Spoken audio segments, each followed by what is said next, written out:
നമസ്കാരം. ഞാൻ സുകുമാരി, ആശ്രമ സർവീസ് ഓൺലൈൻ ഗ്രൂപ്പിൽ നിന്ന്. ഇന്ന് കാർത്തിക നക്ഷത്രത്തെ പറ്റിയാണ് പറയുന്നത്. അതായത് കാർത്തിക നക്ഷത്രത്തിൽ ജനിച്ചവർ പൊതുവെ മനഃശക്തി കുറവുള്ളവരായിട്ടാണ് കാണപ്പെടുന്നത്. അവർക്ക് മാനസികമായ പല വലിയ കഴിവുകളും ഉണ്ടാകുമെങ്കിലും ചെറിയ കാര്യങ്ങൾ കൊണ്ട് ആകുലപ്പെടുകയും അസ്വസ്ഥരാകുകയും ചെയ്യാം. എല്ലാവരോടും വിനയമായും സ്നേഹത്തോടു കൂടിയും പെരുമാറും. സൗമ്യതയും പ്രസന്നതയും ഉണ്ടാകും. അസാധാരണമായ ബുദ്ധി സാമർഥ്യം, കാര്യങ്ങൾ മനസ്സിലാക്കാനുള്ള കഴിവും ഉണ്ടാകും. സ്ഥിരമായി ഒരേ ലക്ഷ്യത്തിന് വേണ്ടി പ്രവർത്തിക്കായിക മൂലം പലപ്പോഴും ഈ കഴിവുകൾ വേണ്ടത്ര പ്രയോജനപ്പെട്ടെന്ന് വരികയില്ല. പല കാര്യങ്ങളിൽ ഒരേ സമയത്ത് ഏർപ്പെടുക മൂലം ഒന്നിലും വിജയം നേടാൻ കഴിയാതെയും വരും. അന്യർക്ക് ഉപദേശം കൊടുക്കാൻ സമർത്ഥരായിരിക്കുമെങ്കിലും സ്വന്തം കാര്യങ്ങൾ അപ്പപ്പോഴത്തെ തോന്നലനുസരിച്ചായിരിക്കും പ്രവർത്തിക്കുക.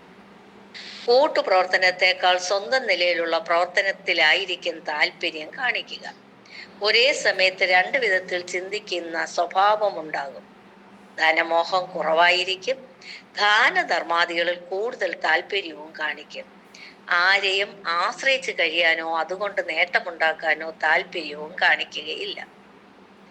മതകാര്യങ്ങളിൽ സ്വതന്ത്ര ബുദ്ധിയായിരിക്കും. ആചാരങ്ങൾ ലംഘിക്കാൻ മടി കാണിക്കുകയില്ല. പക്ഷേ സദാചാര നിഷ്ഠയും സത്യസന്ധതയും ഉണ്ടാകും. സ്വന്തം നേട്ടങ്ങളിൽ അഭിമാനിക്കും. അന്യർക്ക് ഉപകാരം ചെയ്യാൻ മടി കാണിക്കുകയില്ല. പൊതുപ്രവർത്തനങ്ങളിൽ താല്പര്യമുണ്ടാകും. പ്രശംസ ഇഷ്ടപ്പെടുകയും ചെയ്യും. പ്രശംസിക്കുന്നവരോട് അമിതമായ ആഭിമുഖ്യം കാണിക്കും. പൊതുപ്രവർത്തനങ്ങളിൽ അംഗീകാരം ലഭിച്ചെന്നു വരികയില്ല. വിമർശനങ്ങളും പരാജയങ്ങളും നഷ്ടങ്ങളും നേരിടേണ്ടി വരും. പക്ഷെ അതുകൊണ്ട് നിരാശപ്പെടുകയില്ല. സന്ദർഭത്തിനനുസരിച്ച് പ്രവർത്തിക്കാൻ കഴിവും കുറയും. നിഷ്പക്ഷത പാലിക്കാൻ പലപ്പോഴും ശ്രമിക്കും. ചെറിയ ചെറിയ രോഗങ്ങൾ എപ്പോഴും അലട്ടിക്കൊണ്ടിരിക്കും. ഭക്ഷണകാര്യത്തിലും ഔഷധ സേവയിലും ദിനചര്യയിലും ശ്രദ്ധക്കുറവ് കാണിക്കും. ശിരോരോഗങ്ങളും ഉദര രോഗങ്ങളും ഇടയ്ക്കിടെ ബാധിക്കും. മേഢം, മിഥുനം, കന്നി എന്നീ മാസങ്ങളിൽ ജനിച്ച കാർത്തിക നക്ഷത്രക്കാർക്ക് ഉദര രോഗങ്ങൾ കൂടുതലായി അനുഭവപ്പെടും. ആധ്യാത്മിക കാര്യങ്ങളിൽ ശ്രദ്ധിക്കും. ധ്യാനം, ജപം തുടങ്ങിയവയിൽ ഏർപ്പെടാൻ താല്പര്യമുണ്ടാകും. ത്യാഗ മനസ്ഥിതി ഉണ്ടാകും. ഭൗതിക ജീവിതത്തോട് വിരക്തി തോന്നാം. മാനസിക ഏകാഗ്രത മൂലം ചില അത്ഭുത ശക്തികൾ നേടിയെടുക്കാൻ കാർത്തിക നാളുകാർക്ക് കഴിയാറുമുണ്ട്. പലപ്പോഴും ഭാവിയെപ്പറ്റി യാദൃച്ഛികമായി പറയുന്ന വാക്കുകൾ സത്യമായി തീർന്നു എന്ന് വരാം. ഭാവിയെപ്പറ്റി മനസ്സിലുണ്ടാകുന്ന തോന്നലുകളും യാഥാർത്ഥ്യമായി തീരാൻ സാധ്യതയുണ്ട്. ദാമ്പത്യ ജീവിതം പൊതുവെ സന്തോഷകരമായിരിക്കും.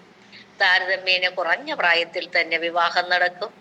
ജീവിത പങ്കാളിയുമായി ഇടയ്ക്കിടെ കലഹിക്കും. പക്ഷെ പരസ്പര സ്നേഹവും വിശ്വാസവും നിലനിൽക്കും. പങ്കാളിയുടെ ആരോഗ്യക്കുറവ് മൂലം ക്ലേശത്തിനിടയാകും. സുഖഭോഗങ്ങളിൽ താല്പര്യവും കാണിക്കും. സ്വന്തം പോരായ്മകളെ പറ്റി ആവർത്തി ചിന്തിച്ച് ആകുലപ്പെടുന്ന സ്വഭാവം ഉണ്ടാകും. ജീവിതത്തിന് ചിട്ടയും അച്ചടക്കവും ഉണ്ടായിരിക്കണമെന്ന് ആഗ്രഹിക്കുകയും അതിനായി ശ്രമിക്കുകയും ചെയ്യും. വാക്കുപാലിക്കുന്ന കാര്യങ്ങളിൽ പ്രത്യേക ശ്രദ്ധയുണ്ടാവും. കർത്തവ്യങ്ങൾ അനുഷ്ഠിക്കണമെന്ന് നിർബന്ധം കാണിക്കും. സ്വഭാവശുദ്ധി ഉണ്ടാകും. ഹൃദയ വിശാലത മൂലം എല്ലാവരുടെയും അഭിനന്ദനം നേടും. ആത്മാർത്ഥതയും സത്യസന്ധതയും ഉണ്ടാകും. ചെറിയ കാര്യം കൊണ്ട് മനക്ഷോഭമുണ്ടാകും. പെട്ടെന്നുള്ള തോന്നലനുസരിച്ച് ചെയ്യരുതാത്തത് ചെയ്യുകയും പിന്നീട് അതിനെപ്പറ്റി ദുഃഖിക്കുകയും ചെയ്യും. എല്ലാ കാര്യങ്ങളും കരുതലോടെ ആലോചിച്ച് ചെയ്താൽ വലിയ നേട്ടങ്ങൾ കൈവരിക്കാനാകും. വലിയ പരിവർത്തനങ്ങൾ ജീവിതത്തിൽ ഉണ്ടാകും. ജനിച്ച നാടും വീടും വിട്ട് അന്യസ്ഥലത്ത് താമസമാക്കും. ദൂരദേശത്തുള്ള പ്രവർത്തനം കൊണ്ടായിരിക്കും ജീവിതത്തിൽ കൂടുതൽ നേട്ടങ്ങൾ ഉണ്ടാകുക. മാതാപിതാക്കളോട് പ്രത്യേകമായ സ്നേഹവും ബഹുമാനവും ഉണ്ടാകും.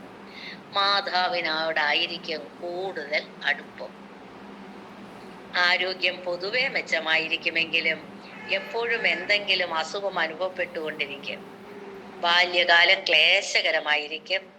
12 വയസ്സ് മുതൽ 19 വയസ്സ് വരെയുള്ള കാലം ഗുണദോഷ മിശ്രമായിരിക്കും.